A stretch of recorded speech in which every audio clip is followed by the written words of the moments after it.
Welcome to something to talk about. Hi, welcome to Something to Talk About. My name is Taco, and I'm doing one of those let's talk about the differences. And I'm talking about this guy, Yezzan Qaggaz. Did anyone know that not only did they put Yezzan in the show, but this is the guy who they called Yeggaz? Lots of differences gonna be happening here.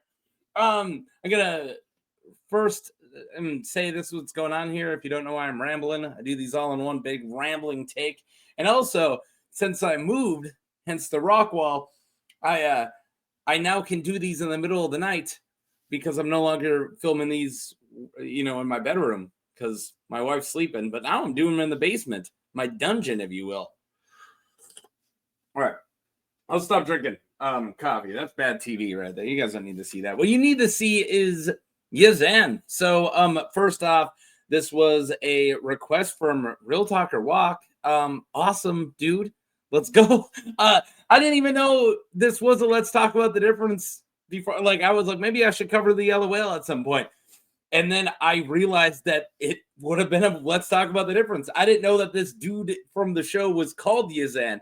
And a similarity, I guess. So we'll get into it. First, let's talk about Yunkai, because I like to talk about houses in the show to start these off, but there isn't really a house, right? The guy's from Yunkai. So we're just going to talk about Yunkai, kind of set the scene a little bit. So Yunkai, also called the Yellow City, is one of the slaver cities on the eastern coast of Slaver's Bay in central Essos.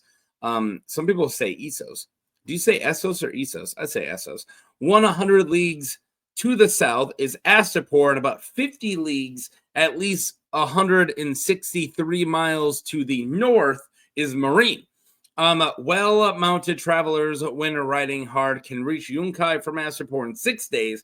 And to the southwest of Yunkai is an island called Yaros. All right. Yunkai is ruled by the Wise Masters and is the main port. Its main port is bed slaves, right? And it is said to be a disreputable place. Yunkai is also referred to as the Queen of Cities, which is also Karth. So yeah, be careful calling it the Queen of Cities. I think that Karth is just a better city in general. I wouldn't live in either because I'm not a big fan of slavery, but Karth just seems bigger, but I don't know. I just covered Zoan Daxos, a much bigger character. Well, not bigger character, you know what I mean. So yeah, I got Karth on the brain still. Karth on the brain. The Yunkish emblem is a variation of the harpy of old geese, a woman torso, wings of a bat instead of arms, legs of a eagle, and a scorpion's tail. In its talons grasp a whip, and an iron collar. I don't know why I didn't put the sigil. I mean, I got them saved on my computer. I don't know why I didn't put them up on one of these slides, but I didn't. Yunkai is made of yellow bricks, which is why they call it the Yellow City, with crumbling walls, towers, and tall stepped pyramids. These include the Golden Pyramid of Qaggaz. Hey, that's kind of who we're dealing with, right? That's the last name of the dude we're dealing with. And a great harpy is mounted above the city gates. There we go. Kind of set the scene for Yunkai, right? One of the Slaver Bay cities. All right, let's talk about the show. So, I didn't say spoilers. I didn't give you any spoilers yet unless you could read really fast, or if learning about Yunkai is a spoiler. I wouldn't consider that a spoiler. Spoiler for the show and the books. I did say it here, but I didn't say it. But yeah, absolutely spoilers for the books and for the TV show. You've been warned. Now let's keep going. All right. Buying a bear and a lion. Right? In the television adaptation Game of Thrones, Yezzan is portrayed by Enzo Cilenti. I'm going to go with that. He is a slave trader, purchases and trains pit fighters from the city of Yunkai on the coast of Slaver's Bay. Besides the Valyrian dialect of Slaver's Bay, Yezzan speaks the common tongue of Westeros. I don't have it written down, but I think that's a difference right there. I don't think Yezzan in the book speaks the common tongue, but I don't know, maybe. Yezzan is present at an impromptu slave auction. I guess he might, because we never hear, like, Tyrion talks to him. So yeah, I think he speaks a common tongue. Yeah, let's go with that. Where he purchases Jorah Mormont. Wait. Yeah, he purchases Jorah first. First difference there. For use in the reopened fighting pits. And when Tyrion demands to be bought as well, Yezzan is uninterested, and Tyrion claims that he and Jorah are a team. They're a tag team, right? And that he is also a fighter. Tyrion savagely beats the slaver that is holding his chain, and Yezzan buys him. He's like, yeah, all right, I guess you're a good fighter. You beat that dude up. When Tyrion suggests that he and Jorah be paid, Yezzan hits him and tosses him a single coin, teasing that it should last him the rest of his life. Ooh, ominous, Yezzan. Later at one of the lower pits, so not like the big grand fighting pit, right? Yezzan announces that those who survive the day will fight in the great pit of Dansnak. Yezzan, these Slavers Bay words. I'm so bad at all the different Z's. Yezzan announces that those who survive the day will fight in the Great Pit. I already said that. Yezzan is shocked to see that Dany and the Lorak themselves, right? The Lorak, he speaks for the trees. Hizdar does. Did you guys know that Hizdar speaks for the trees? He told it. Look, come on, man. No, I will not do it. Let's talk about the difference for Hizdar. That's going to be way too long.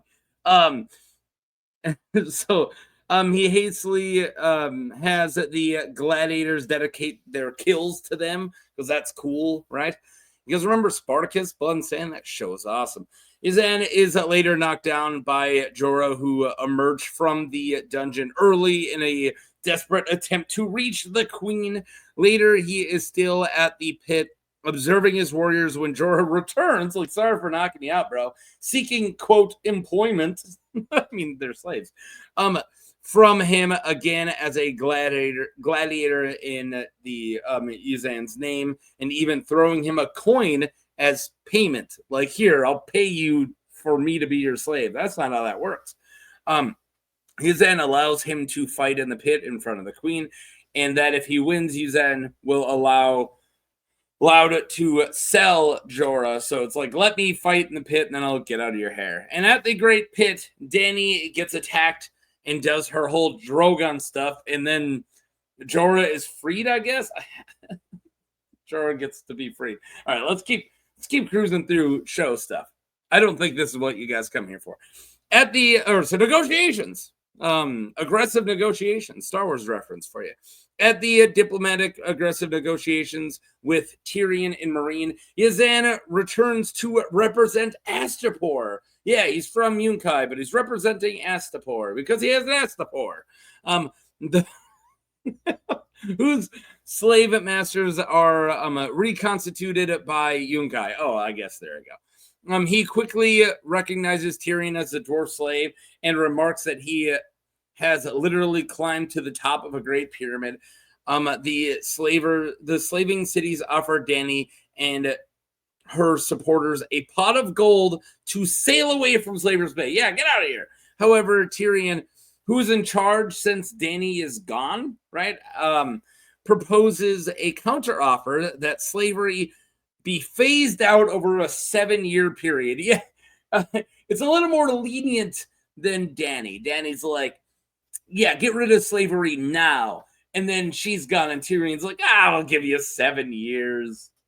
It's plenty of time to get your accountant to figure everything out and put your bank account over to non-slavery. I don't know how it works. Okay. Figure out other jobs. You go to trade school and figure out how to do all that stuff that you're making other people do for you. And that all slave masters be compensated. Oh, wow. He leaves them to contemplate his offer. The slaving cities besiege Meereen. They must not have liked it. when the time comes to discuss the terms of surrender, Yezzan represents the slavers among with, oh God, I got all these names to read. Razdal Morez and Balacho Pananian. All right. And he puts forward the slavers' terms that Dany and her allies are to leave Marine, save Masade and the Unsullied, who are to be resold, reslaved up, and Rhaegal and Viserion, the dragons who are to be killed. When Dany, Drogon, and Grey Worm turn the tables on the slavers, Masade announces that one of the masters must die as punishment as for their disobedience. And then the other two, I'm not saying their names again, scapegoat Yezzan. They like force him down like you could kill him. But since he's on his knees and they're all standing, because he's like low born, right? They're like, this guy's just a loser. He's not one of us. But Grey Worm then cuts the throats of the two dudes who are standing, and Yezzan gets sent home with a warning for Astapor, even though he's from Yunkai, that the consequences of opposing Dany are dire. And then Dany leaves. Show stuff. All right, let's get into book stuff. Because if you didn't read the book, if this is your first time even hearing the name Yezzan Qaggaz, did I get it right? Yeah, I did. I think I got it right. Yeah, I'm remembering this. I got this. If this is the first time you've ever heard of this character and you forgot about him in the show and you don't know how he's represented in the books, you're about to get your mind blown because it's pretty freaking different and it's pretty gross. It's pretty horrific. The Yellow Whale. Enzo Qaggaz is an extremely wealthy slave trader and one of the Wise Masters of Yunkai. He's got a pyramid named after him, dang it. He said it to be the richest man in the Yellow City and has a great influence because of this. Yezzan has yellow eyes. Yeah, so he's super sick. Like, I don't mean sick as in like metal awesome. No, I mean like this dude's super sick. He is so morbidly obese that he can no longer stand and is described as being large enough to make 4 Illyrio-Mopatises. And Illyrio-Mopatis is a big man. And this guy is 4 Illyrios. He is Jabba the Hutt straight up. He is sickly and cannot hold his water. Gross. And also always smells of urine that perfume can't even hide. Yeah, he's really gross. He wears yellow silk tokar with gold fringe. He is shrewd and intelligent, a trait some of the other Wise Masters do not share. Yeah, they're just rich. Tyrion Lannister and several of his other slaves believe Yezzan to be, quote, not so bad as far as slave masters go, compared to some of the other slavers. He treats his slaves well enough. I mean, no slaves treated well. They're not getting paid. I'm not saying anything too hardcore here. As long as they obey and cause no trouble. And his slaves are usually all well-fed and looked after. The slaves in Yezzan's collection wear gilded. Yeah, gilded. I thought gilded and gelded were mixed up, but no, I actually said the right one. Iron collars. So they're iron, but they are shiny like gold, with his name like kind of carved in Valyrian glyphs, which is cool, and a pair of tiny bells that are affixed below the ears, so the wearer produces a twinkling sound with every step. Yeah, you put a bell on them. So you know we're there. Members of the Windblown, just a random fact here, sellswords company, you know, like Qaggaz the Corpse Killer and the other Windblown, how am I not remembering? Pretty Maris and the Tatter Prince, a sellsword company hired by Yunkai, mock Yezzan as the Yellow Whale, which is a heck of a nickname, and gossip about his collection of grotesques, which we're going to talk about right now. I figured I should just do a slide for his grotesqueries because it's kind of what this dude's known for, right? So, yeah, let's talk about his grotesquerie. It's a little grotesque, so sorry. Yezzan is obsessed with his grotesques, which is a awful word. People are just differently abled, but of course in this world there's no compassion towards anybody who are born differently abled. So in this world they're called grotesques. Well, I guess it wasn't so long ago they were called that in this world. But yeah, hopefully we stop treating people like they're freaks. that should be a thing. All right. Anyways, so I do not condone any of the language here. I'm just telling you the language that George uses in his novel. That is a reflection of a completely more barbaric world. Anyways, moving on. He's obsessed with his grotesques and often purchase slaves with physical deformities and to add to his quote collection. Yezzan has come to own a boy with hairy deformed legs resembling a goat. Yeah, Goat Boy. Was it Goat Boy in SNL for a while? A bearded lady and a feeble-minded two-headed girl from Materis and a hermaphrodite named Sweets. I almost did it. If you guys want a video for Sweets, I'll put Sweets on the list. I almost did a video for Sweets like a long back, but I was like, there's probably not enough for them. And then I don't know, there actually is. Like in researching for Yezzan, I've noticed that we could probably make a video for Sweets if you guys are interested. So just let me know.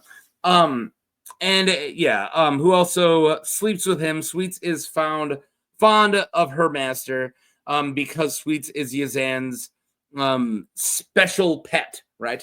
Indulged and favored. She is hated by Yezzan's other slaves because, she's favored. Yezzan used to own a giant who he would make, bed, right?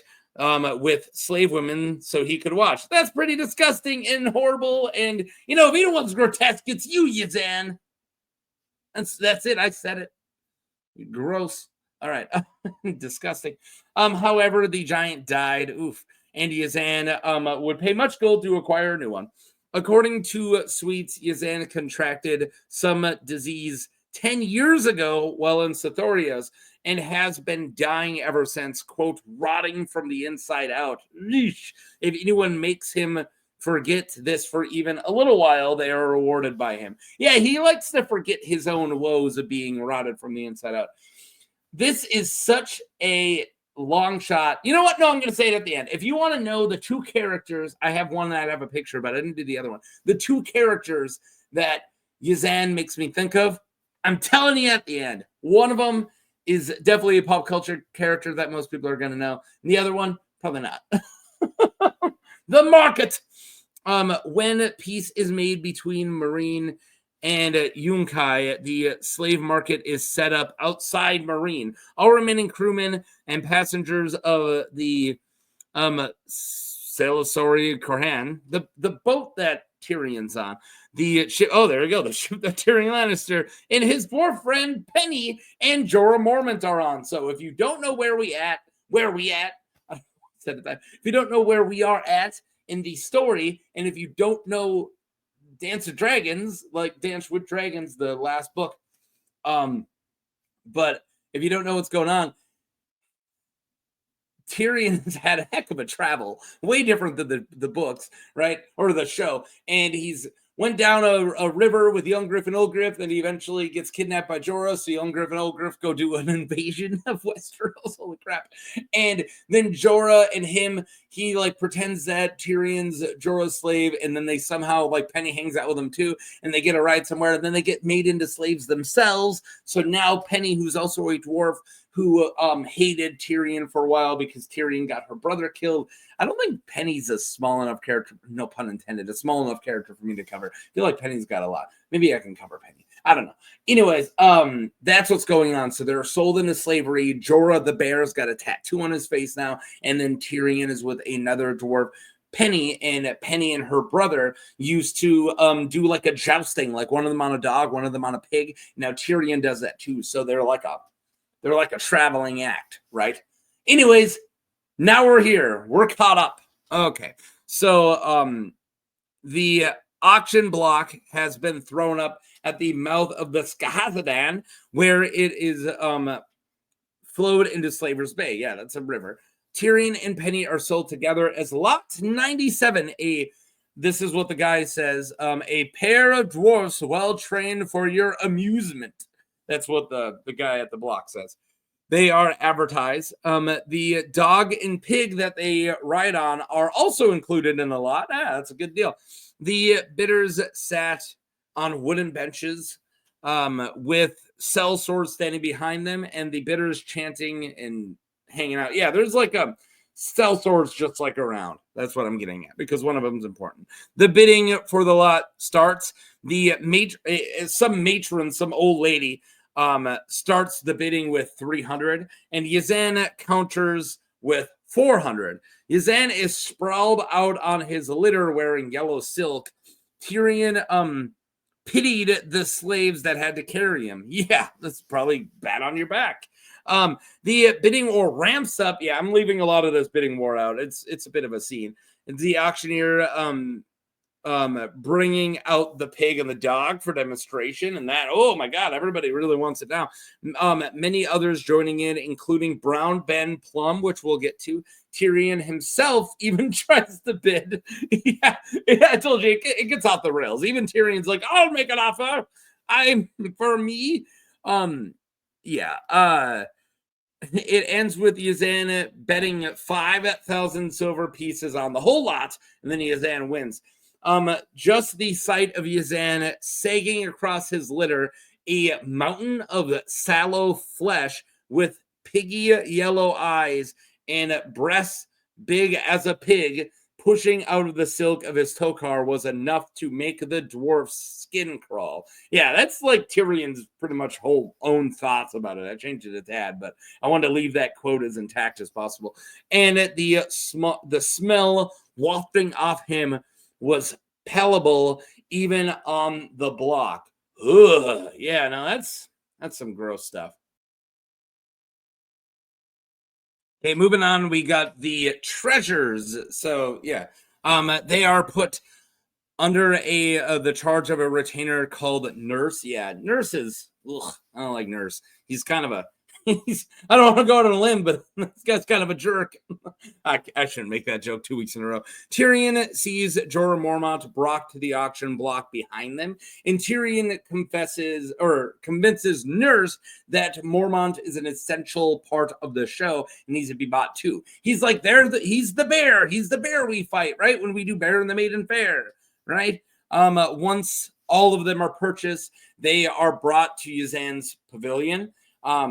Which I think I said it kind of wrong here. I said it's a palace of like his tents, but I think his pavilion is one tent among what I'm about to describe. But yeah, that is a palace of a lemon-colored silk with gilded harpies standing on each center pole of each of them, and of its 9 peaked roofs. So yeah, it's like the biggest like tent ever, right? And they are all fitted with slave collars with shiny gold iron, right? Like I said, it's gilded with gold. I think that's what gilded means. I shouldn't have to say with gold, which Tyrion does not mind because he observes that collars can be removed and brands and tattoos cannot. They meet some of their other, quote, treasures, who all get to sleep in Yezzan's own pavilion, unlike Jorah, who will be chained outside. Yeah, that's a little rough. His most prized, quote, possession, I don't like calling people possessions, but most prized possession is Sweets, a hermaphrodite who warns them to be careful with Nurse, and says that Nurse is the only true monster here, which I think it's true. I think Yezzan's kind of a monster too. Sweets tells them that Yezzan's illness, about Yezzan's illness, pretty much everything that I covered earlier in the description, and warns them not to deny him. Yeah, he doesn't like being denied. Yuck. In the evening, Tyrion and Penny are summoned to perform a joust for the guests of Yezzan, including the Yunkish Supreme Commander Qaggaz Yunzak. God, I love these names. Did I say I disliked them earlier? I was lying. They're the best. There they find out that the sellsword who tried to buy them was Brown Ben Plum. I already gave it away, but Tyrion didn't know it yet. Of these second sons. The joust is very well received, with Yezzan himself laughing the loudest and longest, and when one of the dwarfs, anytime one of the dwarfs took a fall or suffered a blow, his vast body would shake like suet in an earthquake. Yeah, that's another direct quote I I had to leave it because it's so gross. Tyrion's inner monologue descriptions are gross. Like Tyrion's just a little grosser compared to some of the other POVs. I'm just saying. All right. Tyrion's also, this is late game Tyrion too. So late game Tyrion's a monster. Anyways, where was I at? Yeah, suet in an earthquake. The rest of the crowd waited to see how Qaggaz, the supreme commander, responded before joining in laughter. Like, yeah. So Yezzan laughs super loud, and then everyone's like, and they like look over at the supreme commander, and when he starts laughing, they're like, oh, we can laugh too. Yezzan seemed to have a hint of anger in his eyes at this point. I'm not really quite sure why. I left it in because it seemed important, but I don't know, man. Why is he angry? I don't know. Got a little bit of anger in his eyes. Savas with a plum. You guys ever played chess with a fruit before? Following the joust, they changed clothes. I meant because his name's Plum. I didn't mean slangs of anything. All right, come on. Following the joust, they changed clothes and started to pour wine and water for the guests. Tyrion had the wine, Penny had the water. One guest demanded that Yezzan make the two dwarfs bang, but he does not. Yeah, that's it's a little messed up. Hey, you should make the dwarves make out. I don't know. I mean, somebody else wants that, not me. One of the men in a blue tow car heard Tyrion's boast earlier of his skill at Savas, because he said that when he was trying to sell himself more and wanted to put it to the test. So Tyrion's playing a game. It wasn't about selling himself. So when he was on the auction block, Brown Ben Plum looked at him and he looked like a Westerosi. So he's like, oh, maybe if I get sold to this guy, he's going to try to take me back to Cersei, but that is such a long trip from Slaver's Bay back to Westeros that a lot can happen and I might be able to like free myself, right? So when Brown Ben Plum's like walking away, he's like, I have one nose and my dad said pay my debts. And he's like trying to like, I'm Tyrion Lannister without actually saying it. And in that monologue, he claims he's really good at Savas. So that's what this is all about. But this is just a random dude in a blue tow car who heard that he said he's good at it. And then he wanted to put it to the test. And Tyrion plays him plays against the man in the blue and totally wins. And it angers the man. And I think he like tips the table over too. Brown Ben Plum then challenges Tyrion next. Tyrion asks his master, Yezzan, if he can play. And Yezzan looks amused and asks, oh, I'm going to do like a boss Nass for Yezzan. What states do you propose, Captain? No, it's kind of more of a Nixon. I'm going to keep it. Brown Ben Plum says that if he wins, he gets Tyrion. And Yezzan refuses. But if you can defeat my dwarf, you may have a price I paid for him in gold. Tyrion won the first game, so yeah, so he owes Plum owns him as much, so it was at 500 silver, right? And then Plum wins the second, takes on the second with double stakes, it wins. So then he gets 1,000 silver, and then Tyrion wins the next three. Oof! Tyrion earns much gold for his master, who fell in a drunken sleep during the third game. Yeah, so he kept playing for stakes, and Yezzan just passed out. It reminds me when Tony Soprano passes out on the couch during the executive game, and he wakes up, and the one dude who owns a hardware store is into them with another like 40 boxes of ziti. Sopranos references, nothing. All right, guys. Sorry, I thought it would land with at least one person around here. As a reward for their great jousting performance, Yezzan announces that they repeated in the Great Pit of Daznak in front of tens of thousands of people, including the Queen, who flies off on Drogon during the games. Yeah, I kind of skipping over all that. Tyrion was there, but Yezzan's not mentioned in that, so. Yeah, they do like the great, huge fighting pit, and then Drogon shows up, and it's like a big deal. And yeah, that happened. Now we're after that. So yeah, moving on. So final slide before the other final story slide. Let's go with the final one. The Pale Mare. Yezzan is one of the few Yunkish lords who wishes to honor the peace between Yunkai and Marine.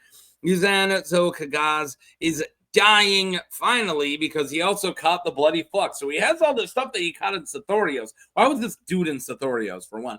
And now he's got the Pale Mare, the bloody flux on top of it.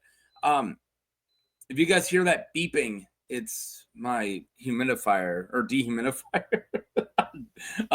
Getting full. I'll take it out when I'm done with this. Don't worry about it, guys. I'm in a basement.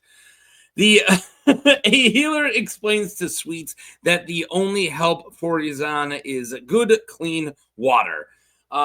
Nurse also got the bloody flux and died the night before, but didn't die of the flux, but died because Tyrion poisoned his dogtail soup with poisonous silver mushrooms in his broth. Yeah, Tyrion just got some what kind of mushrooms? What I call them? Sorry, I gotta check. They're like plot mushrooms. What were Chekhov's gun? Chekhov's mushrooms. At the beginning of this book, he gets some poisonous mushrooms because of this weird contrived thing where Illyrio Mopatis is like, if you want to die, eat these mushrooms, and or whatever. It's like a whole thing, right? And he gets them, and then he saves them until now, even though he's been a slave and all this stuff. I like George's writing, but I find the mushrooms a little goofy. But eventually, he does kill Nurse, the real monster, because, you know, they want to escape, and because Nurse sucks. So, yeah, murders Nurse. When the goat boy, very hopefully mentions that the slave-freeing Queen Daenerys Targaryen, like, oh, she might free us. Sweets replies that she is dead and drowned in the Dothraki Sea. So we don't know if this is either Sweets doesn't know that the Dothraki Sea is a grassland and not water, or maybe Sweets is making a pun like she knows.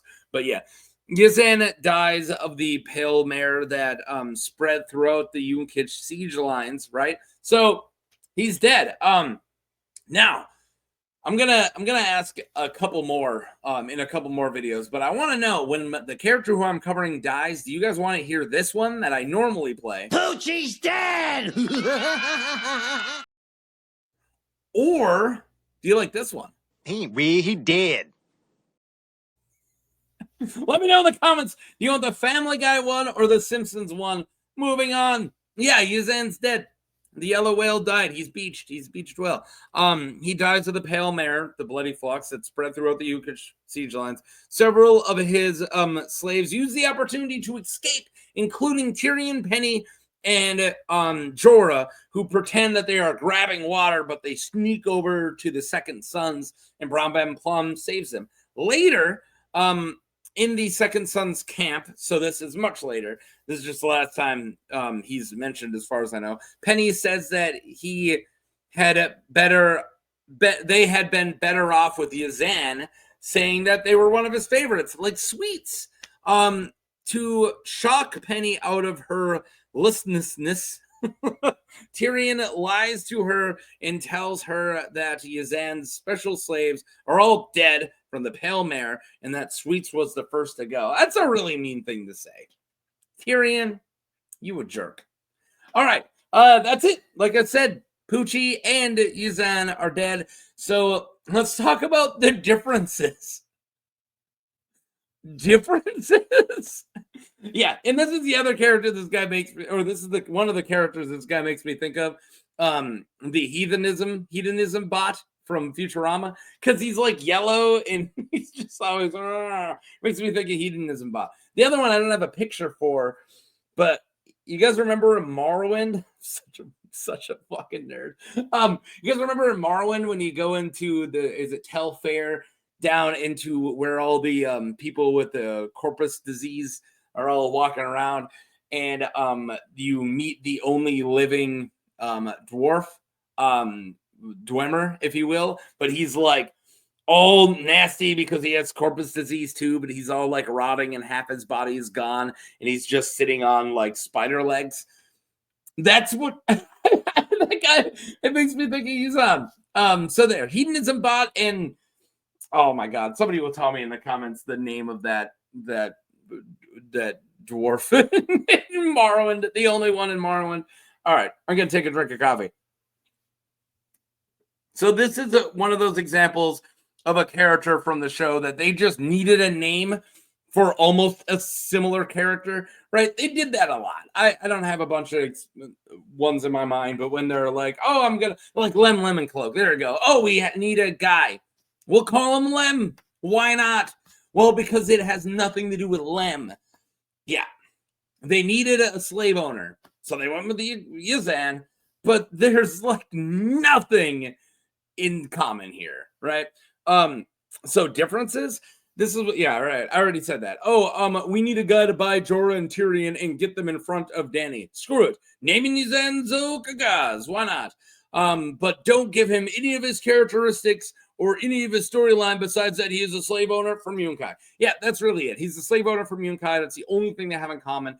You can pick apart all the really small ones like, oh, Jorah got bought first in the show. Yeah, but Penny's not even there. The entire storyline's different. Yeah, it's all after season 5, they lose the plot, right? That's really it. I honestly didn't know these guys were the quote same character until long-term subscriber Real Talker Walk suggested him. And that's a very good suggestion. Extremely good suggestion because I get to cover Yezzan now. So that's it. There you guys go. Almost a 40-minute video. Yeesh.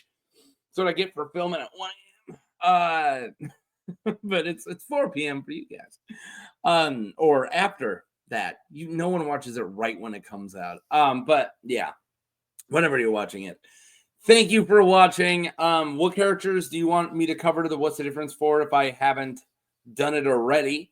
And yeah, there you go. I got nothing else. Click like and subscribe. Give my channel some love, man. Look at me. I'm living in a dungeon.